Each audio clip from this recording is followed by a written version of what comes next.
రేణుదేశాయ్ గారిది కామెంట్స్ మీరు వినే ఉంటారు. సో, ఆవిడ ప్రెస్ క్లబ్‌లో పెట్టినటువంటి ఒక ప్రెస్ మీట్ అది చాలా అంటే ఆవిడ ఒక కాజ్ కోసం పెడితే ఇంకొక వేలో ఎళ్ళిందని అంటారు. సో, దీని మీద ఏం చెప్తారు? నేను రేణుదేశాయ్ గారికి ఫుల్ సపోర్ట్ చేస్తున్నా. రేణుదేశాయ్ గారి మాటల్లో ఆవేశం ఉంది, ఆవేదన ఉంది. అర్థం చేసుకోవాలా. ఆమె ఒక జంతు ప్రపంచం, నోరు లేని జీవాల కోసం మాట్లాడింది. ఆమె స్వార్థం కోసం మాట్లాడలే. ఆమె మాట్లాడిన మాట ప్రతి మాట కూడా చాలా వాల్యుబుల్. అర్థం చేసుకునే వాళ్ళు అర్థం. చాలామంది కొంచెం చాలా ఎటకారంగా మాట్లాడారు, ఎలకొలంగా మాట్లాడారు. నేను ఒక్కటే చెప్తున్నా, నిజంగా మనసున్న మనిషి ఎవరైనా ఉంటే జంతువుని, మొగ జంతువుల్ని ప్రేమించే ప్రతి ఒక్కరూ ఆమె మాటకి సపోర్ట్ చేస్తారు. ఆమె మాటకి ఎప్పుడు కూడా సపోర్ట్గా ఉంటారు, వెన్నుదన్నుగా ఉంటారు. ఎందుకంటే ఆమె ఏమన్నది, మూగజీవాల్ని చంపొద్దు, మూగజీవాల్లో ఒకటి తప్పు చేయొచ్చు, అన్నీ తప్పు చేసినవి కావు. అలాంటివి ఏమైనా ఉంటే మా ఎన్జిఓకి అప్పచెప్పండి, దయచేసి మేము కాపాడుతాము, దాన్ని మేము మీకు ఏ ఇబ్బంది రాకుండా చూస్తాము అన్న మాట ఒకటి. రెండోది, మీరు ఎంత పెట్టారు, ఎస్ ఆమె ఎంతమందికి అన్నం పెట్టిందో, ఎంతమందికి ఏం పెట్టిందో అనేది ఆమె చెప్పుకుంటూ వచ్చింది. ఇక అన్నీ మనం డిస్కస్ చేయకూడదు. కానీ మాట్లాడే కొంతమంది మూర్ఖులు ఉన్నారు, కొంతమందికి ఏం మాట్లాడతాం అంటే, ఒక ఆడపిల్ల దొరికితే ఆడపిల్ల మీద ఇష్టం వచ్చినట్టు అసభ్యకరంగా మాట్లాడడం అనేది మన సభ్యత సంస్కారం అనేది మనం తెలుసుకోగలగాలి ఫస్ట్. ఆమె మాట్లాడే మాటల్లో ఆవేదన ఉంది, ఆ మాట్లాడే మాటల్లో బాధ ఉంది, ఆ కన్నీళ్ళు ఉన్నాయి. ఆ కన్నీళ్ళు కూడా మీకు కనబడట్లేదా? ఎవరికో కలిసేశారు మాట్లాడుతున్నారు, చూస్తున్నాం చాలామందిని. కలిసింది తప్పని చెప్పట్లేదు, చాలామంది ఇబ్బందులు పడుతున్నారు. కొన్ని తప్పులు చేశాయి, నోరున్న మనుషులమే చేస్తున్నామే. నోరున్న మనుషులు చిన్న పిల్లని తీసుకెళ్ళి రేప్ చేసేస్తున్నారే. నోరున్న మనుషులు ఒక అబ్బాయిని తీసుకుని నడి రోడ్డు మీద చంపేస్తున్నారే. ఒక అమ్మాయిని తీసుకొని నడి రోడ్డు మీద రేప్ చేస్తున్నారే. ఇలాంటి ఆటప్పుడు మనం నోరున్న మనుషులమే పట్టించుకోవట్లేదు. నోరులేని జీవం ఏమైనా ప్రమాదం జరుగుతుందేమో, ఆ ప్రమాదం జరిగిన నోరులేని జీవాన్ని మనం ఈరోజు చంపుతున్నాం కదా, అది బాధ అనిపిస్తుంది. మనం అలాగని చెప్పేసి దానికంటే గైడ్లైన్స్ ఇచ్చారు కాబట్టి ఆ గైడ్లైన్స్ ప్రకారం పాటిద్దాం, ప్లీజ్ రిక్వెస్ట్ అని చెప్పిందే తప్ప ఎవరిని ఒక్కళ్ళు కూడా మాట్లాడలేదు. మీరు ఆమె మీద మీరు ఏమి మాట్లాడారండి? వాళ్ళ పిల్లల మీదకి మీకేం రైట్ ఉంది? పవన్ కళ్యాణ్ గారి కోసం మీరేం రైట్ ఉంది? వ్యక్తిగత జీవితం మీద ఏం రైట్ ఉంది? ఒక ఆడబిడ్డ మాట్లాడేటప్పుడు ఆన్సర్ టు ఆమె మాట్లాడే మాటలకు ఆన్సర్ ఇవ్వండి, ఆమె మాట్లాడే మాటలకు జవాబు ఇవ్వండి. వ్యక్తిగత జీవితాలు మాట్లాడి, పిల్లల కోసం మాట్లాడి ఆమెను బాధ పెట్టడం ఒక ఆడబిడ్డను బాధ పెట్టినట్టే. మళ్ళా మీకు ఇంకొకటి చెప్తున్నా, మాట పెట్టిన వాడు ఎవరైనా ధైర్యం చేసి వీళ్ళని నేను అన్నాను, ఈ పిల్లల్ని నేను అన్నాను నిలబడి రమ్మనండి, ఎవరిదైనా సరే. వాళ్ళ దాకా అవసరం తాట తీసి పంపిస్తున్నా ఒక్కొక్కడికి. ఏలాకోలం చేస్తున్నారా? ఒక ఆడబిడ్డ దొరికింది కదా అని చెప్పి ఇష్టం వచ్చినట్టు ఆమెని పవన్ కళ్యాణ్ గారు ఏం చేశారు? మీకు ఆ పిల్లలు ఏం చేశారు? ఆమె మాట్లాడే మాట కాజు ఏంటి, మీరు మాట్లాడుతున్న మాటలు ఏంటి? పిచ్చేసారి వేస్తున్నారు ఒక్కొక్కరును. అంటే ఎవరు అడగట్లేదు, ఎవరు మాట్లాడట్లేదు, ఇష్టం వచ్చినట్టు కామెంట్ చేస్తూ ఊరుకుంటారు, ఆమె మీద ఊరుకుంటున్నారు ఏంటి? సో గుర్తుపెట్టుకోండి, అవునన్నా కాదన్నా is the Pawan Kalyan son and daughter. అది గుర్తుపెట్టుకోండి. ఒక్కొక్కరికి మాట్లాడే ప్రతి ఒక్కరికి గుర్తుపెట్టుకోండి, Pawan Kalyan son and doctor. రెండోది కొనిదల ఫ్యామిలీకి సంబంధించిన వాళ్ళు. రెండోది ఆమె మాట కాజుకి మీరు సమాధానం ఇవ్వండి తప్ప మీరు ఇష్టం వచ్చినట్టు అసభ్యకరంగా ఎవరైనా మాట్లాడడం ఇట్లాంటి జరిగిందా? నేను ఒకటే చెప్తున్నా, నువ్వు ఎవరైనా దమ్మున్నాడు ఉంటే రా, నిలబడు. నేనే అన్నాను మగాడిని అని చెప్పి నిలబడు.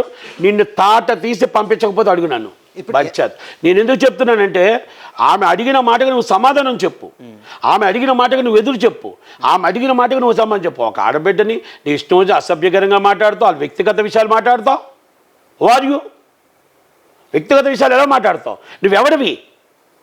ఆ మాట్లాడే మాట కాజు ఏంటి? నువ్వు మాట్లాడే మాటలేంటి? నీ వ్యక్తిగత విషయాలు లేవా? నీ వ్యక్తిగత విషయాల్లో నువ్వు చాలా కరెక్ట్గా ఉన్నావా నువ్వు మాట్లాడేవాడివి? అంటే ఊరుకుంటూ కొలిది మాట్లాడితే, ఒక సెలబ్రిటీస్ మాట్లాడితే వాళ్ళు ఇష్టం వచ్చేటట్టు మాట్లాడుతుంటే ఎవరేం మాట్లాడరనా? ఏంటది అర్థం? మాట్లాడేటప్పుడు ఒక ఆడబిడ్డని మాట్లాడుతున్నప్పుడు, ఒక సెలబ్రిటీని మాట్లాడుతున్నప్పుడు మీరు మాట్లాడేటప్పుడు టంగ్, ఆమె మాట్లాడే మాట ప్రతి మాట నేను విన్నాను. ఆమె ఒకటే చెప్పింది, ఆమె అడిగిన కాజ్ కోసం, ఆమె అడిగిన దానికి సమాధానం అడగండి, ఆమె సమాధానం చెప్తుంది. ఆమె ఆవేశంలో కాదు, ఆవేదనతో చెప్పింది, బాధతో చెప్పింది. ఆమెకి ఇంకెవరూ లేరు, ఏమి మనం మాట్లాడినా చెల్లిపోతుంది. ఏమనంటే పవన్ కళ్యాణ్ గారి అకౌంట్లో, అభిమానుల అకౌంట్లో తోసివచ్చు. పవన్ కళ్యాణ్ గారి అభిమానులు, చిరి అభిమానులు ఇలా మాట్లాడరు, ఇలా మాట్లాడరు. మాట్లాడే మాటలు రోడ్డు మీద పోయే ఎదవలు మాట్లాడతారు, రోడ్డు మీద పోయే ఎదవలు మాట్లాడతారు. మళ్ళా చెప్తున్నాను నేను, is a cause of the మీరు మాట్లాడే మాటల్లో మీరు దాంట్లో అది ఆమె మాటల్లో మీకు తప్పు అనిపిస్తే కౌంటర్ ఇవ్వండి. Is the counter is different, వ్యక్తిగత విషయాలు ఇస్ డిఫరెంట్. పాయింట్ పరంగా పాయింట్ టు పాయింట్ నువ్వు సారీ వ్యక్తిగత విషయాల్లోకి ఎందుకు వెళ్తున్నారు, పిల్లల కోసం ఎందుకు వెళ్తున్నారు, నేను అది అడుగుతున్నా. ఇంకొకసారి అలా కానీ పిల్లల విషయాల్లో కానీ ఇలా వ్యక్తిగత విషయాల్లోకి కానీ వెళ్తే మళ్ళీ లాస్ట్ టైం చెప్పా, కొనిదెల ఫ్యామిలీ ఆడపిల్లల జోలికి వస్తే తోలు తీస్తా తాట తీస్తా అని మళ్ళా చెప్తున్నాను. ఇప్పుడు మళ్ళీ నీకు ఎవరికైనా సరే అలా మాట్లాడితే వదిలే ప్రసక్తి ఉండదు. ఈసారి ఫైనల్ వార్నింగ్ ఇది. మీరు ఇష్యూస్ బేస్డ్ మాట్లాడండి, ఇష్యూడ్ బేస్డ్ చెప్పండి, అంతే తప్ప వ్యక్తిగత విషయాల జోలికి వెళ్ళొద్దు. మీకు వ్యక్తిగత జోలాలు ఉంటాయి, మీకు వ్యక్తిగత ఫ్యామిలీస్ ఉంటాయి, మీకు ఆడపిల్లలు ఉంటారు. ఒక్కసారి మీరు అర్థం చేసుకోండి. ఒక ఆడబిడ్డని ఇష్టం వచ్చేది కన్నీరు పెట్టించొద్దు. ఆ కన్నీరు మీ కుటుంబానికి నాశనం చేసేస్తుంది, ఆ కన్నీరు మీ కుటుంబం సర్వనాశనం అయిపోతుంది. నువ్వు ఏదైతే నువ్వు అనుకుంటున్నావో నీ రోడ్డు మీద పడిపోయే పరిస్థితికి వస్తుంది. ఒక ఆడబిడ్డ కన్నీరు మంచిది కాదు, ఒక ఆడబిడ్డ కన్నీరు పెడితే అది మన ఇంటికి శుభం కాదు, మంచిది కాదు, చెడు వస్తుంది. అది మాట్లాడే ప్రతి ఒక్కరికి ఇది సమాధానం చెప్తున్నాను నేను. దయచేసి మీరు ఆమె విషయాల్లో ఆమె ఏదైతే మాట్లాడిందో ప్రతి మాట ఆమె దాంట్లో ఆన్సర్ ఉంది, ప్రతి దాంట్లో ఆమె ఆవేదన ఉంది, ప్రతి దాంట్లో ఆమె మూగజీవాలను కాపాడటానికి ఆమె ప్రయత్నం చేస్తున్న దాంట్లో మనం సపోర్ట్ చేద్దాం అవసరమైతే.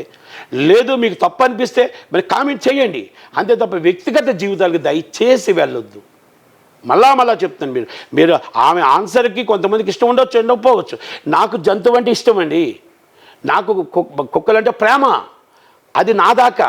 మీకు ఇష్టం ఉండకపోవచ్చు, ఆమెకి ఇష్టం ఉంది, నేను ఆమె దానికి మద్దతు ఇస్తాను, మీరు మద్దతు ఇవ్వద్దు. కానీ వ్యక్తిగత జీవితాలకు వెళ్ళొద్దు అంటున్నా, వ్యక్తిగత మాటల్లోకి వెళ్ళొద్దు అంటున్నా, ఆడపిల్ల జీవితాలకు వెళ్ళొద్దు అంటున్నా. అందుకనే చెప్తున్నా, మీరు వ్యక్తిగత జీవితాలకు వెళ్తే మీ వ్యక్తిగత జీవితాలకు వచ్చి రోడ్డు మీద కూర్చోబెట్టాల్సి వస్తుంది.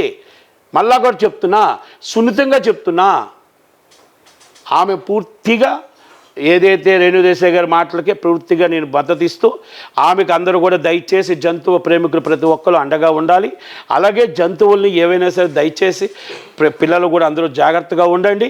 జంతువులు కొన్ని సమయాల్లో ఒక జంతువు చేసిన ప్రాబ్లం తెలిసిన మనుషులే చేస్తున్నారు. మనం నోరున్న మనుషులమే చేస్తున్నాం. నోరు లేని జీవాలు చిన్న తప్పులు చేస్తే ఆ తప్పుని మనం ఎలా సర్దిద్దాలనే ప్రయత్నం చేయాలి. ఆ ప్రయత్నానికి మనం అందరూ మద్దతు ఇద్దాం, కలుద్దాం. యాంటీ ఫ్యాన్స్ ఎవరైతే ఉంటున్నారో వాళ్ళు కొంచెం దీన్ని ఏంటంటే పవన్ కళ్యాణ్ గారికి లింక్ పెడుతున్నారు, వాళ్ళు ఫ్యాన్స్ కాదని మీరు అంటున్నారు. దీన్ని ఏ రకంగా చూడొచ్చు అనుకోవచ్చు సార్? నేను ఒకటి, దాంట్లో అన్ని ఆన్సర్లు ఉన్నాయి.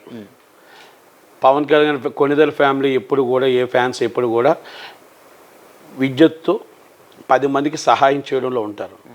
ఎవరు అవునన్నా కాదన్నా రేణుదేశాయ్ గారి పిల్లలు కొనిదెల ఫ్యామిలీ అలాగే ఎప్పుడు పొరపాటును కూడా కొనిదెల ఫ్యామిలీ ఏ రోజు ఒక్క మాట కూడా మాట్లాడదు.